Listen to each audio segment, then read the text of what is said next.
music, and it's well with rap music, man, because people either love it or hate it. Playing ball where I come from, you get 3 strikes. I could only spit the truth from my heart on this mic.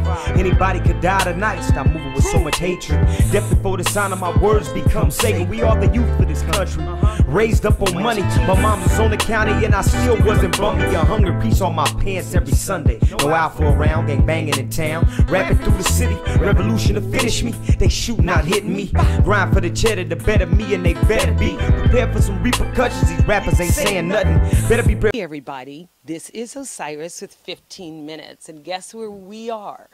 We are at the prestigious Matrix Theater located on Melrose Avenue in Los Angeles. Now, what makes this theater special is that the art director and founder, Joseph Stern, in 2009 changed the perspective and direction of the plays and productions here, making them all about race relations as they are viewed in contemporary society. He is a 6-time Emmy nominee. He is also a 2-time Golden Globe Award nominee, best known for his productions of Law and Order, Judging Amy, Cagney, and Lacey, just to name a few. He has done over 300 film and television productions, along with over 30 play productions. So he is some kind of wonderful. We'll also be speaking to director, Obie Award winner, Peabody Award winner, telefilm known for Huey Newton running right now in Showtime, director Roger Guenver Smith, who is really prestigious, has done a lot of work in both on television and in theaters. So we'll be talking to him about how he feels about directing this kind of play, The Mountaintop, which is being presented here tonight on the day of, I was told, that the actual assassination of Dr. King happened. The writer, Katori Hall, post-civil rights baby is how she describes herself, wanted to keep the story very human so that we could see a more humanistic side of Dr. King and as he lived his life out before the day he was assassinated. So grab your popcorn, get comfortable, and we'll be right back. Hey, we are back. This is Osiris again with 15 Minutes. And I am sitting here with Mr. Roger Guenver Smith. As I live and breathe, it's so good to see you. Good to see you. And to see you alive and well and doing your thing here at the Matrix Theater tonight, The Mountaintop, of which you're directing. I'm directing Katori Hall's wonderful play called The Mountaintop. Now, I read a little bit about Katori Hall. I know she describes herself as a post-civil rights baby, which I love, and that she tries to keep the story very human. So, my first question is, how did you and Katori happen to meet?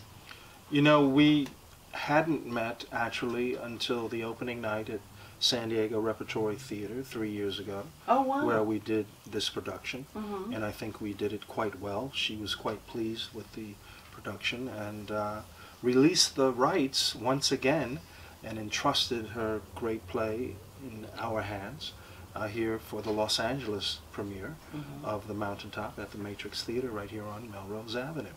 And I'm very blessed to have with me the same actors who did the West Coast premiere in Which San is Diego. Larry Bates and Danielle Monet-Truitt. That's right. Who are performing tonight, by the way, for those of you that are fortunate enough to be here.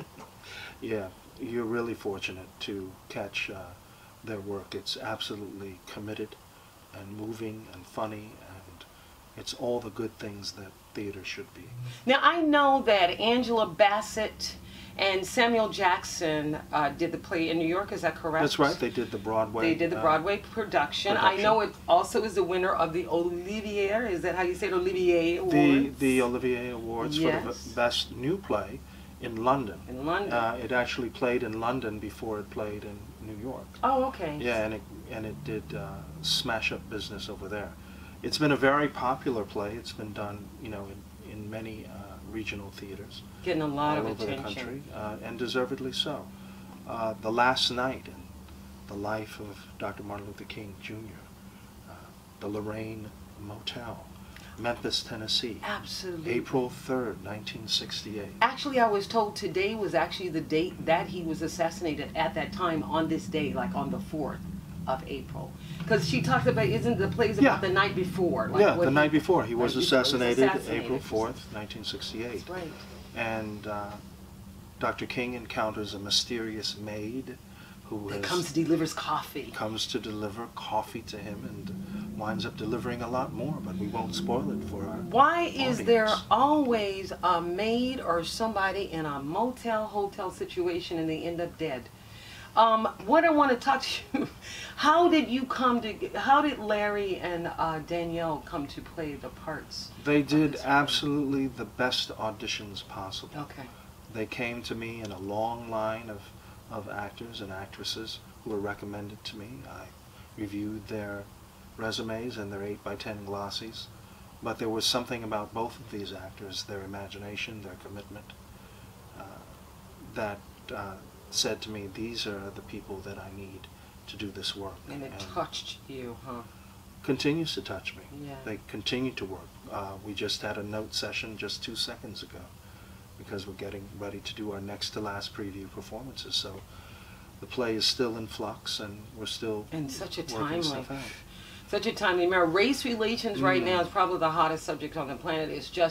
It's been a long time coming. I think it's bubbling over, which leads me to my next question of, you tend, since I've known of your work, you tend to take challenging roles about civil rights leaders, Juan and John, what happened to Huey, you got Huey P. running Showtime, what happened to Bob Marley, always something to do with something that is charged. What I want to know is, you're taking this kind of project. Are you trying to keep the public focused on being active, or or being pacifists?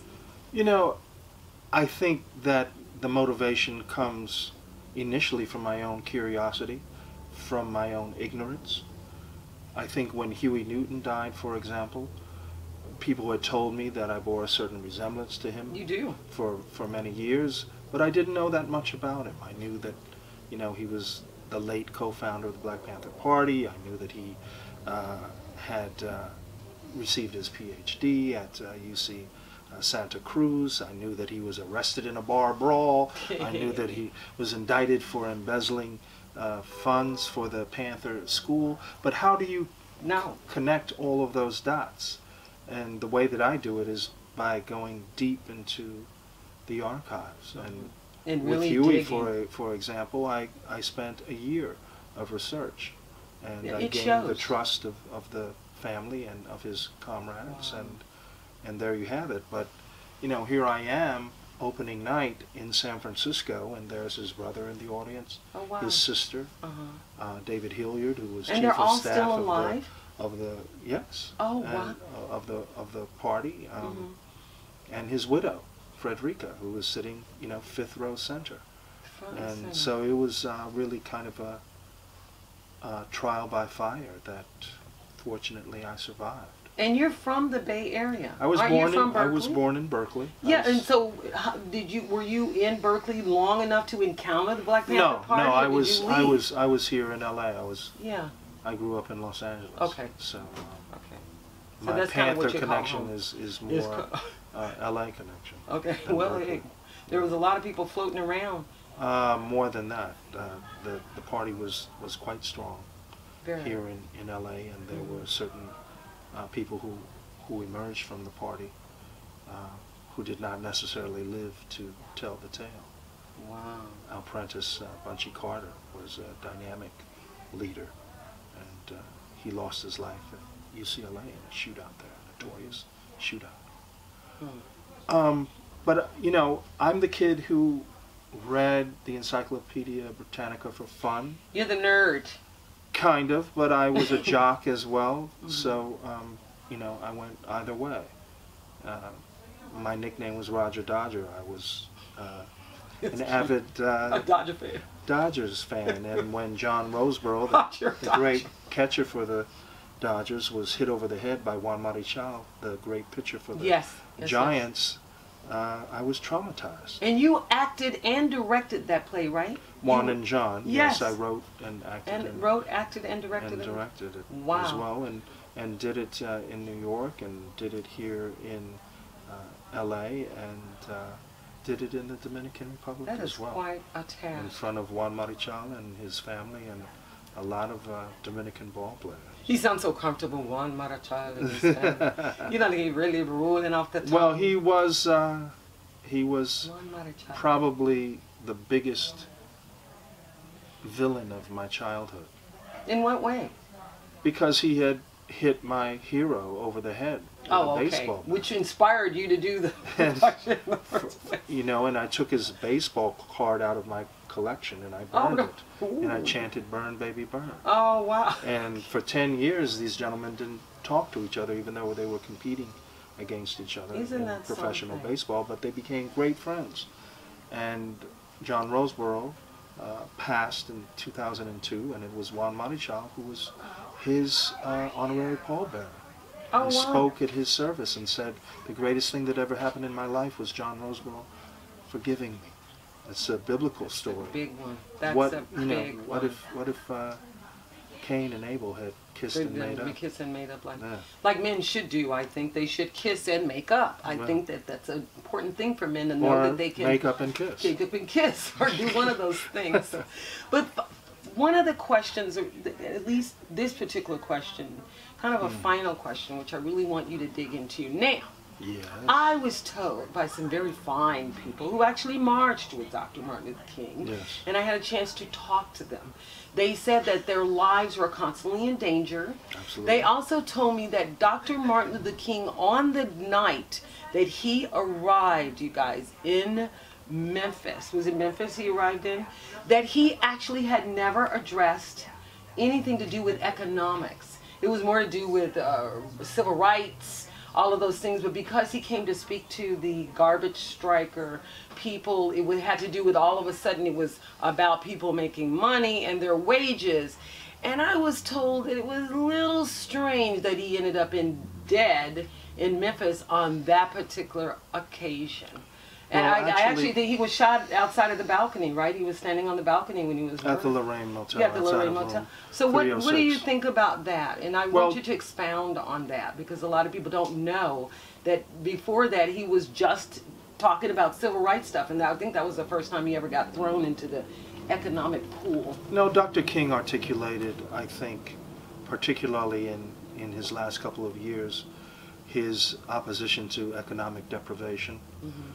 He also, 1 year previous to his death, had articulated at Riverside Church in New York City his opposition to the war in Vietnam. Oh, So See? he was addressing the military-industrial complex, and he was also addressing economic deprivation. So, you know, his agenda was not all about civil rights. It was not all about integration. it was kind of a wide perspective. It was a then. very wide perspective, and it was a very radical perspective in his latter months. And yes, He kind of knew he was going to die, though. I mean, Well, because he even gave when the he great said the mountain, you know, when he gave the speech, speech. I have a dream, he said, I've seen it, I've done it, so if it happens, I'm ready to go. At least I've delivered what I think that I was supposed to be here to deliver to the people, so that in 2016 we can still talk about these things. I think that Katori's play is an extraordinarily imaginative but very hard-hitting view of a man in crisis who knew he had a limited number of hours on this planet, was reviewing what he had achieved, what perhaps he hadn't achieved, and what his legacy would be for us now in the year 2016 on Melrose Avenue, spending 90 minutes with the idea of what Dr. he might Martin have Luther thought. King. So we are short on time. I know you got to go. I want to see you direct, and we're going to stay around to see him do his very fine directing. The play will be shown here at the Matrix Theater, you guys, at 7657 Melrose Avenue, Los Angeles, California. It will be running from February 6th all the way to April 10th, so none excuse that you have to not to come out and see Roger Guenver Smith, my fine friend, who I am very, very proud to know of, and to see him around doing his thing behind the camera. And this has been Osiris again with 15 Minutes. Don't forget, Matrix Theater Company, www.matrixtheater.com. Director Roger Guenver Smith, also actor Roger Guenver Smith. Get into his thing. And thank you for joining us again. And that's a wrap. Bye. All right. Thank you. Love rap music. And it's well with rap music, man, because people either love it or hate it. Playing ball where I come from, you get 3 strikes. I could only spit the truth from my heart on this mic. Anybody could die tonight. Stop moving with so much hatred. Death before the sound of my words become sacred. We are the youth of this country, raised up on money. My mom was on the county and I still wasn't bummy. A hunger piece on my pants every Sunday. No alpha around, gang banging in town. Rapping through the city, revolution to finish me. They shoot, not hitting me. Grind for the cheddar, the better me, and they better be prepared for some repercussions. These rappers ain't saying nothing. Better be